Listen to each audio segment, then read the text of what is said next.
कौन सा correct option हो जाएगा? ये तो बहुत इजी है ना, पी ऑर्बिटल का पूछा है। तो आगे बढ़े डायरेक्ट हम, डाउट तो नहीं होना चाहिए। चलिए क्वेश्चन नंबर अगला लेके आते हैं 17 में। ये पूछा है, कह रहा है कि मास नंबर जो होते हैं किसके इक्वल्स होते हैं? पढ़ाए हैं सब आपको हम। ऑप्शन कौन बता रहे हैं आप लोग? सी बोल रहे हैं। चलिए हम चेक कर लेते हैं सब। याद होगा कि एटॉमिक नंबर किसको बोलते हैं? जेड जो होता है वो रिप्रेजेंट करता है जेड किसको? प्रोटॉन को। और किसको रिप्रेजेंट करता है? इलेक्ट्रॉन को। ये एटॉमिक नंबर है ना जी। लेकिन हमसे क्या पूछा है? Mass number. मास नंबर क्या रिप्रेजेंट करता है? ए बरोबर नंबर ऑफ न्यूट्रॉन प्लस, और बोलो, नंबर ऑफ प्रोटॉन। यही ना रिप्रेजेंट करता है। ए बराबर एन प्लस पी। यहां से एन बराबर फॉर्मूला निकाले थे, ए माइनस पी, और पी की जगह पर रख दिए थे ए माइनस जेड। याद करो आप, ये फॉर्मूला बना था जी। फिलहाल क्या क्वेश्चन पूछा है? Mass number is equal to ना, mass number is equal to, तो mass number is equal to क्या आ रहा है? Number of proton plus.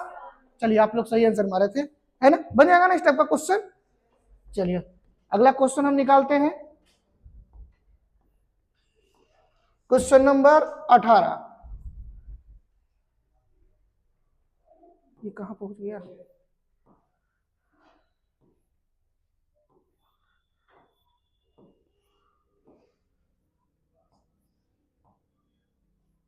हाँ क्वेश्चन नंबर 18 देखिए क्या पूछा है।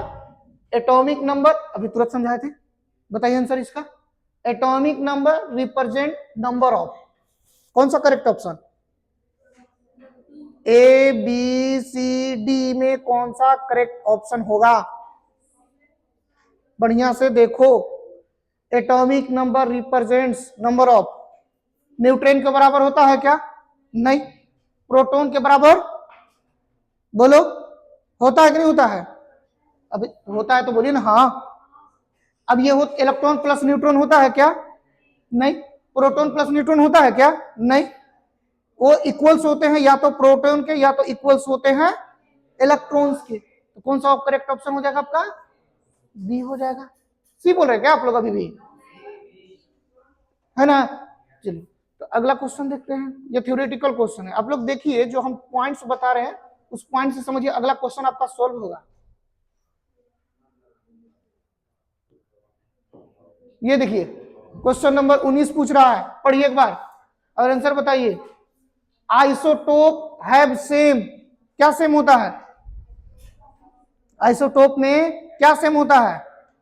बताइए आंसर बताइए करेक्ट। एटॉमिक नंबर सेम होता है, मतलब आपके अनुसार करेक्ट ऑप्शन बी हो गया ना। एक बार हम याद करा दे रहे हैं ना। चलिए देखिए यहाँ पे आपको हम बहुत कुछ इसमें पढ़ाए थे। एक का नाम था आइसोटोप, आइसोबार, आइसोटोन, है ना जी। और एक बार बोले थे आइसो इलेक्ट्रॉनिक जो इंपॉर्टेंट था, है ना। क्या क्या सेम था इसमें? क्या सेम था? आइसोटोप में एटॉमिक नंबर सेम। इसमें क्या सेम था? Mass number same. इसमें क्या सेम था? Neutron same. इसमें क्या सेम था? Electron same. ये तो चार एक बार देख लेंगे हम शॉर्ट में। तो बताइए कौन सा आंसर करेक्ट है आपका?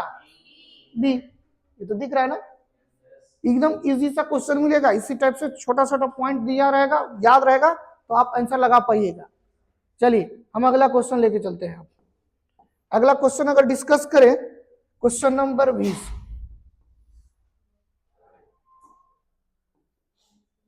Maximum electron in D subshell पढ़ाया ना जी। डी में कितने मैक्सिमम इलेक्ट्रॉन होते हैं? 10 होते हैं, है ना। ऐसे बताए थे एस में मैक्सिमम इलेक्ट्रॉन 2, पी में, डी में, एफ में, तो करेक्ट ऑप्शन बी हो जाएगा। याद रहेगा इस टाइप का क्वेश्चन।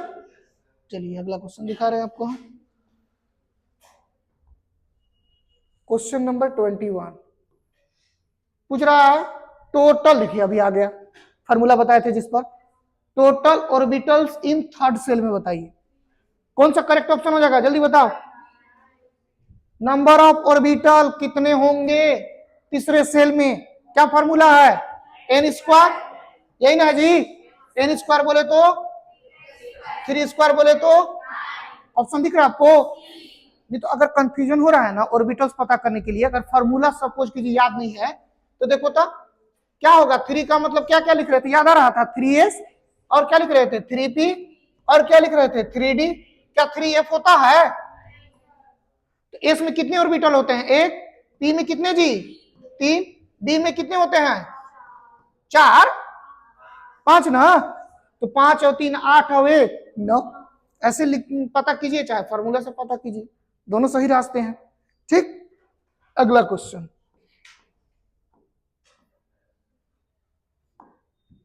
क्वेश्चन नंबर 22 बताइए। अब की बार पूछा है, ओ वही क्वेश्चन है, रिपीट हो गया होगा शायद। 9 ऑप्शन हो जाएगा। ये देखिए, अब पूछ रहा है आपसे, Hund's rule is related to, बताइए हुन्स रूल क्या था? डिस्ट्रीब्यूशन ऑफ इलेक्ट्रॉन्स, हर एक ऑर्बिटल में एक एक इलेक्ट्रॉन्स भरते जाइए, जब बच जाए तब वापस अनपेयरिंग कीजिए, यही ना कहता है। तो इलेक्ट्रॉन को डिस्ट्रीब्यूशन हो रहा है ऑर्बिटल्स में, यही ना हो रहा है जी। ये थ्योरेटिकल है तो डायरेक्ट आंसर लगा सकते हैं आप, बी हो जाएगा। इसमें तो टाइम नहीं लगना चाहिए, इजी है, याद होगा तो डायरेक्ट टिक कर सकते हैं आप।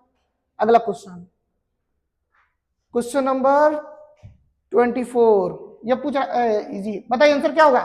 प्रिंसिपल क्वांटम नंबर को किस चीज से रिप्रेजेंट करते हैं? बोलिए, एन मतलब ऑप्शन बोलिए। ए बोल रहे हैं।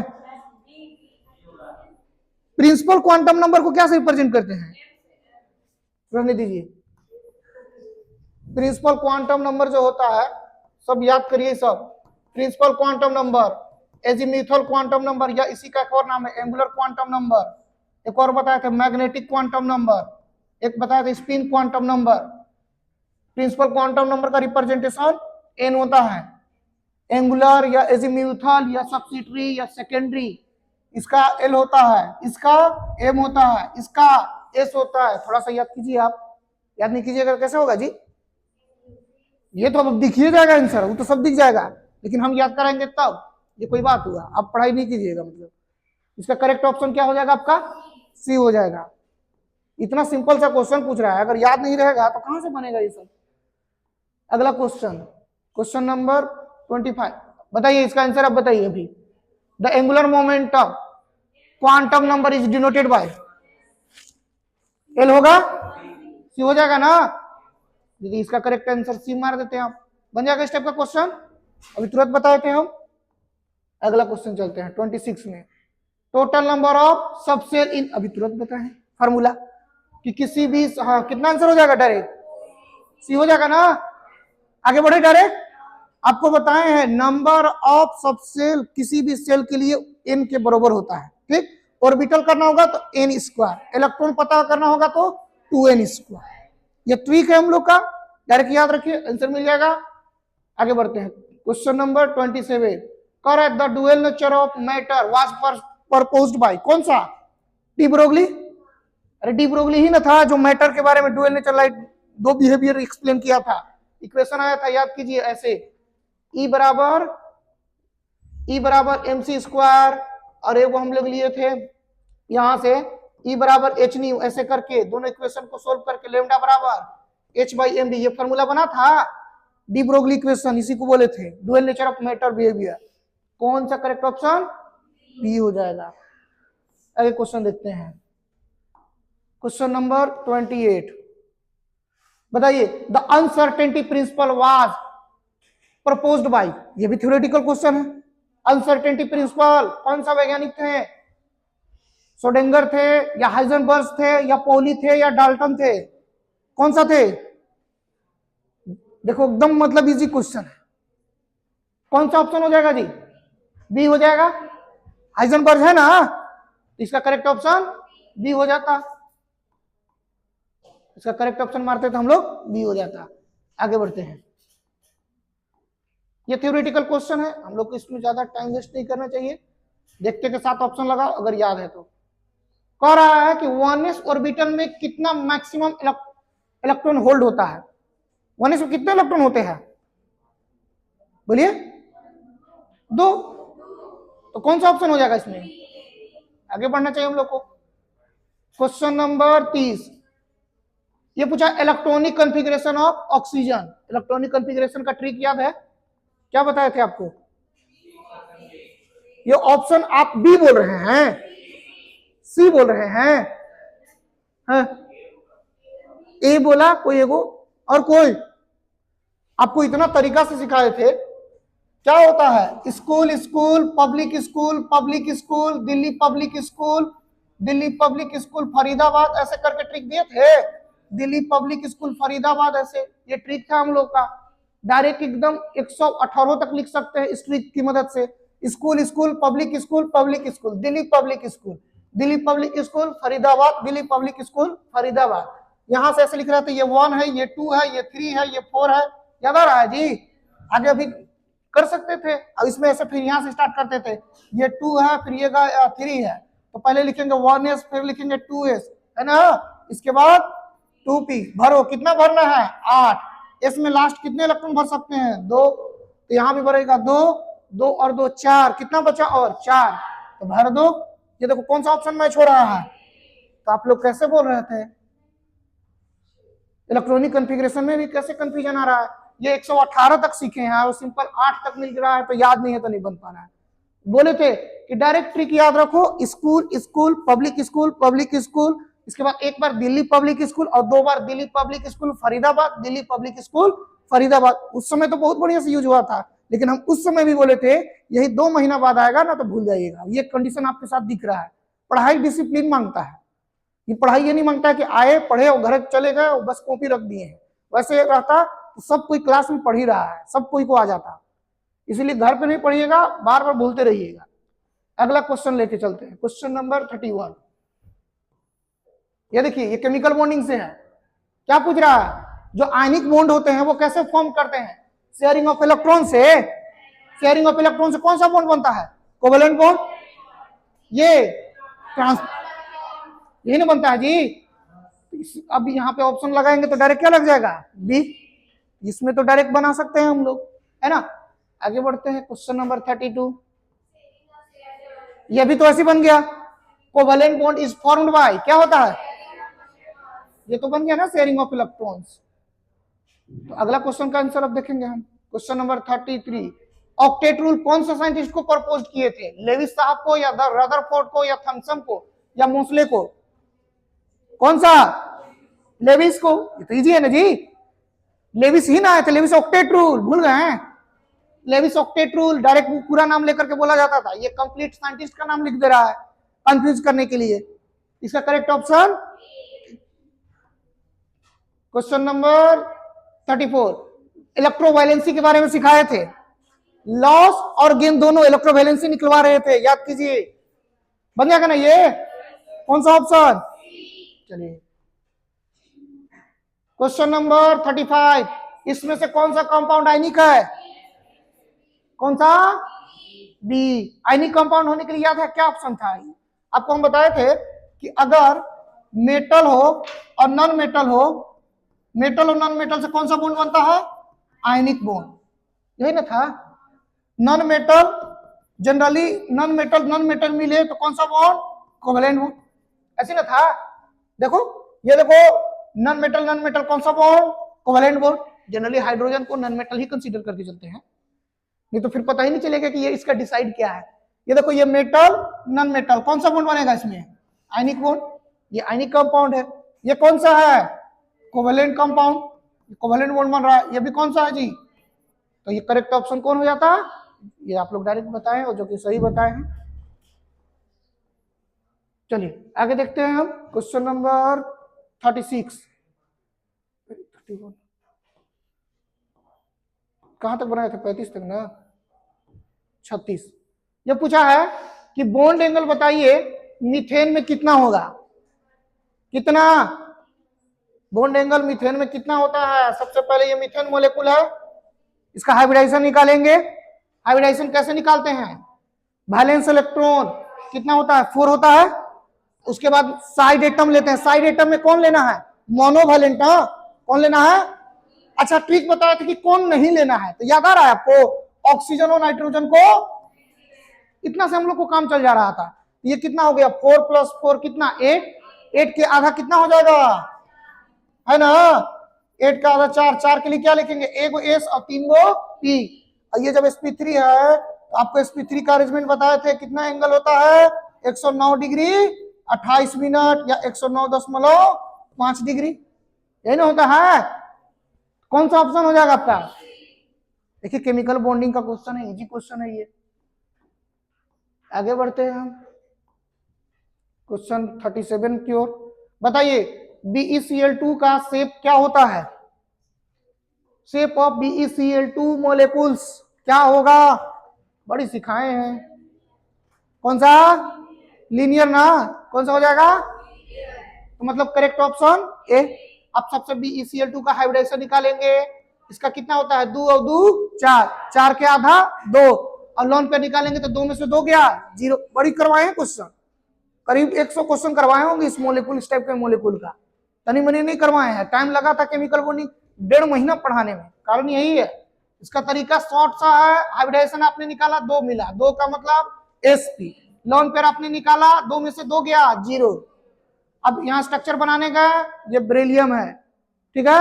अब साइड एटम कौन है, क्लोरीन। क्लोरीन जो है सिंगल बॉन्ड या डबल बॉन्ड, सिंगल बॉन्ड। अगर बॉन्ड एंगल पूछता तो कितना, 180 डिग्री। अभी सिंपल ज्योमेट्री पूछा है, शेप पूछा है, तो क्या है ये, लीनियर है, मतलब करेक्ट ऑप्शन ए हो जाएगा। ठीक,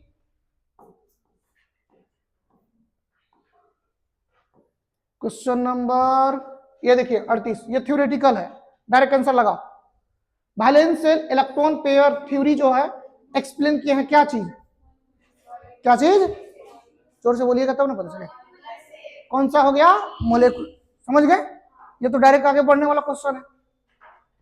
बताइए, पूछ रहा है हाइड्रोजन बॉन्ड इसमें से कौन सा स्ट्रॉन्ग बनाता है?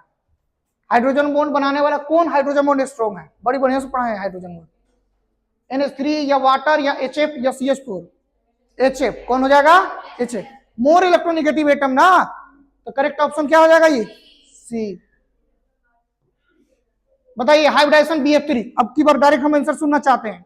BF3 में हाइब्रिडाइजेशन क्या आएगा, क्या, sp2 से पूछता तो प्लेनर, ट्राइगोनल प्लेनर ना, लोन पेयर पूछता तो 0 बन जाएगा ना, मतलब sp2 बोले तो करेक्ट ऑप्शन, आगे बढ़ना चाहिए। अब हमसे पूछा है ना कि डबल बॉन्ड में कैसे सिग्मा कैसे पाई, तो आप ही बता दीजिए। एक सिग्मा मतलब आंसर मिला कौन, सी हो जाएगा। तो क्वेश्चन नंबर 42 चलते हैं। अब कह रहा है ट्रिपल बॉन्ड में, आप ही बताइए।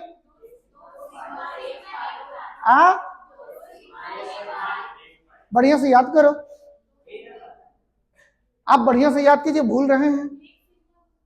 1 सिग्मा 2 पाई होता है या 2 सिग्मा 1 पाई होता है? बहुत बढ़िया से बताए थे, याद करिए। ये ऐसे ना पूछा है, 3 गो बॉन्ड है ऐसे ना जी, तो आप पहले सिग्मा बॉन्ड बनाते थे, ठीक। अब इसके बाद साइड से क्या बनता है, पाई बॉन्ड। ये लोग दोनों के दोनों सिग्मा थोड़े बन रहा था, पाई ना बन रहा था जी।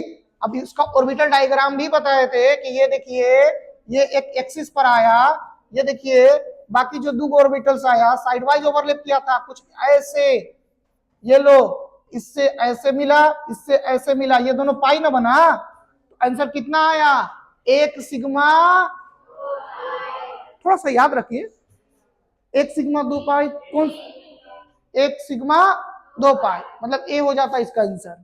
क्लियर है? चलिए क्वेश्चन नंबर 43, इसमें से कौन सा बॉन्ड स्ट्रॉन्ग है, बताइए। विच bond is strongest, single bond या डबल बॉन्ड या ट्रिपल बॉन्ड या hydrogen bond? Hydrogen bond strong होता है। कौन सा बॉन्ड, सिंगल बॉन्ड स्ट्रॉन्ग होगा, ये सिंगल बॉन्ड है, ये डबल बॉन्ड है, ये ट्रिपल बॉन्ड। हाइड्रोजन बॉन्ड तो बात ही मत करो, वो तो सिंपल अट्रैक्शन है एक प्रकार का ना, अरे सिंपल तो अट्रैक्शन है ना, ये डेल्टा माइनस डेल्टा प्लस, और यहाँ पे हाइड्रोजन आएगा। इसको तोड़ने में ज्यादा एनर्जी लगेगा या इसको या इसको, इसको ना, अरे सिंपल सा बात है, ऐसा ऐसा अगर 3 बोले उसको अगर तोड़े तो वो जल्दी टूटेगा क्या, वही सिंगल रहेगा तो टूट सकता है जल्दी, तो सिंपल सा बात है कि स्ट्रॉन्ग कौन होगा इसमें, यही आंसर मारना था आपको। अगला क्वेश्चन का जवाब दीजिएगा। क्वेश्चन नंबर 44, डाइपोल मोमेंट किस चीज को मेजर करता है, बॉन्ड लेंथ को या बॉन्ड एनर्जी को या मोलेकुल का पोलैरिटी का या हाइब्रिडाइजेशन का? पोलैरिटी का बताए थे ना कि कौन सा मोलेकुल पोलर है कौन सा मोलेकुल नॉन पोलर। म्यू का वैल्यू 0, और म्यू का वैल्यू 0 कब हुआ था ये भी बताए थे। अगला क्वेश्चन मिलेगा अभी बता दे रहे हैं, याद करिए। अगर म्यू का वैल्यू 0 हो गया तो मोलेकुल नॉन पोलर, म्यू का value do not equal to 0 हुआ तो मोलेकुल पोलर। अच्छा ये म्यू का वैल्यू 0 कैसे देख रहे थे, बोलिए? जब लॉन पेयर 0 हो तब, लॉन पेयर 0 ना हो तो पोलर। लेकिन 3 को केस छोड़ करके कौन कौन केस था वो, sp3d, sp3d2 और ये sp3d3 बताए थे ना इसके बारे में। इसमें जैसे लॉन पेयर 2 आ गया तो फिर भी म्यू का वैल्यू 0 होगा। स्पेशल केस, एक्सेप्शनल केस कहिए, है ना। कहे भी थे कि डायरेक्ट ध्यान रखिएगा, यहाँ पे स्टूडेंट गलत करते हैं। तो बताइए फिलहाल इसमें आंसर क्या हो जाएगा, डायरेक्ट पोलैरिटी। मोल का अगर डाइपोल मोमेंट की बात करें तो पोलैरिटी ही ना डिसाइड करेगा। चलिए अगला क्वेश्चन देख के चले हम, क्वेश्चन नंबर 45। आप पूछिए दिया वही चीज, इसमें से कौन सा मोलेकुल नॉन पोलर है जिसका लॉन पेयर 0 होगा वो, बोलिए? म्यू का वैल्यू 0, तो लॉन पेयर निकालने सिखाए हैं ना, पहले हाइब्रिडाइजेशन निकालो। सी होगा आप लोग के अनुसार, हम भी चेक कर लेते हैं। H बराबर 6 और 2 8, 8 के आधा 4 होगा ना जी। इसका 4 आया H का वैल्यू, 5 और 3 8, 8 के आधा 4 है ना जी। इसका 4 के आधा 2, ऑक्सीजन तो लेंगे नहीं, 6 इसको तो लेना नहीं है हम लोग को, तो 6 के आधा 3। लॉन पेयर निकालेंगे जरा, 4 में से 2 गया, बोलो लॉन पेयर निकालते हैं तो 4 - 2 बराबर 2। यहां निकालेंगे तो 4 - 3 बराबर 1। यहां निकालेंगे 2 में से 2 गया 0। यहां निकालेंगे 3 में से 2 गया 1। बताइए कहां लॉन पेयर आ रहा है, यहां भी आ रहा है, यहां भी आ रहा है, यहां देखो नहीं आ रहा है। मतलब आपको डायरेक्ट ना बोला गया लॉन पेयर 0 तो म्यू का वैल्यू 0, म्यू का वैल्यू 0 तो मोलेकुल। तो बताइए ये तो इजी था, आप लोग का आंसर सही था, बन जाएगा। चलिए आगे बढ़ते हैं। क्वेश्चन नंबर 46, थोड़ा डायरेक्ट, अब ये डायरेक्ट आंसर बताइए। O2 में कितने बॉन्ड ऑर्डर होते हैं, 1 2 3 0, 2 बताए थे ना, sigma 1s2 sigma star 1s2।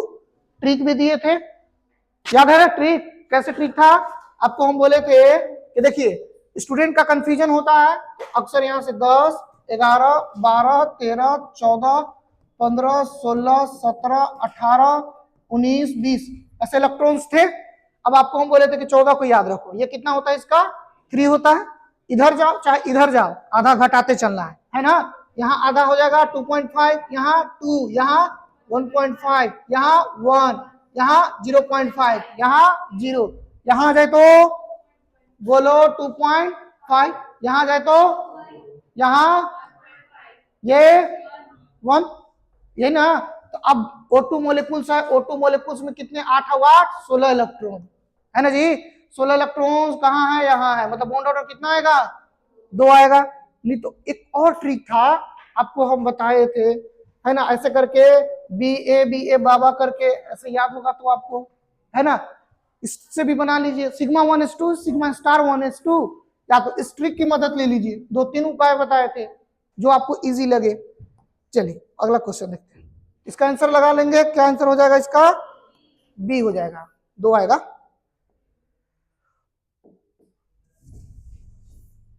Question number 47, बताइए, ये बहुत अच्छा क्वेश्चन है, ये नीट में भी पूछा था एक साथ। बताइए इसमें से सबसे ज्यादा एनर्जी किसका होता है। बोले थे कि इसमें स्टूडेंट धोखा खाता है कि fluorine fluorine, chlorine chlorine, bromine bromine, iodine iodine. यहाँ ऐसे दिमाग लगाता है कि सबसे पहले सेल नंबर देखते हैं। हमने तो यही सिखाया है, यहाँ सेल नंबर हमको मिला 2-2, यहाँ मिला 3-3, यहाँ मिला 4-4, यहाँ मिला 5-5। तो सेल नंबर जितना ही छोटा उतना ही न्यूक्लियस के क्लोज, दोनों क्लोज तो बॉन्ड बनेगा बढ़िया। लेकिन भूल रहे हैं कि फ्लोरीन बहुत ही छोटा एटम था, और छोटा एटम होने के कारण से 3-3 लोन पेयर रखा था। ये लोन पेयर एक दूसरे को रिपेल कर रहे थे, रिपेल करने से इन लोग दूर भागा था, और दूर भागने के कारण से इसका बॉन्ड एनर्जी इतना घटा कि यहाँ आके बढ़ जाता है। अब बॉन्ड एनर्जी का ऑर्डर भी बताए थे कि सबसे ज्यादा क्लोरीन, फिर ब्रोमीन, तब इसके बाद आता है फ्लोरीन, और फ्लोरीन इतना भी ज्यादा नहीं हो पाता है, ऑलमोस्ट इक्वल तक बहुत सारा बुक लिख देता है। एनसीईआरटी अलग बात है कि डायरेक्ट बोल दिया कि हाँ यहाँ डायरेक्ट ज्यादा होता है, जेडली का बुक पढ़िएगा तो कहता है कंपेरेबल है, ठीक ना। तो करेक्ट आंसर कौन हो जाएगा इसमें, ए क्लोरीन। आपको हम लिखवाए और वीवीआई भी लगवाए थे, कहते कि ये आएगा एग्जाम। तो जहां वीवीआई लगवाते हैं कम से कम एक बार उसको जरूर देखा कीजिए कि क्वेश्चन वहां बनने वाला है। अगला question, question number 48, ammonia molecule का शेप क्या होगा बताइए, कॉपी में निकाल के बताइए, अभी जस्ट कॉपी में निकाल के बताइए। Shape of NH3 molecule is bipyramidal. Hybridization क्या आएगा अमोनिया का, 4 आएगा, मतलब का sp3 आएगा, लोन पेयर भी आएगा, 1 आएगा ना। तो बताइए कौन बनेगा स्ट्रक्चर, ट्राइगोनल, क्या प्लेनर या पिरामिडल, ये ना बनेगा जी। इसका करेक्ट ऑप्शन सी हो जाएगा। बताइए lone pair repulsion less than होता है क्या बॉन्ड पेयर से, या इक्वल होता है, या बॉन्ड पेयर से ज्यादा रिपेल करता है लोन पेयर। बड़ी बढ़िया से पढ़ाया वैसे पर थ्योरी में पढ़ाया नहीं है कि एलपी का रिपल्सन बहुत ज्यादा होता है, फिर उसके बाद LP-BP, इसके बाद BP बॉन्ड पेयर ऐसे पढ़ाए थे जी। और आपको बोले थे कि लोन पेयर जो होते हैं ज्यादा स्पेस ऑक्युपाई करते हैं, है ना। तो लोन पेयर का रिपल्सन ज्यादा होता है as compare to bond pair से, according to valence shell electron pair repulsion theory. Correct option कौन हो जाएगा, बोलो, ग्रेटर देन बॉन्ड पेयर होगा ना, ये सी हो जाएगा आपका। आगे बढ़ते हैं, क्वेश्चन नंबर 50, बताइए इसमें हाइब्रिडाइजेशन आप लोग C2H4 का, C2H4 बहुत हम ऑर्गेनिक केमिस्ट्री में सिखाए हैं आपको, यही ना है। C2H4 डबल बॉन्ड होता है तो क्या होता है, sp2, ये ना होता है जी। डायरेक्ट आंसर लगाओ, दोनों कार्बन का हाइब्रिडेशन क्या मार्क किया हुआ है, बी हो जाएगा, ठीक है। आगे बढ़ते हैं,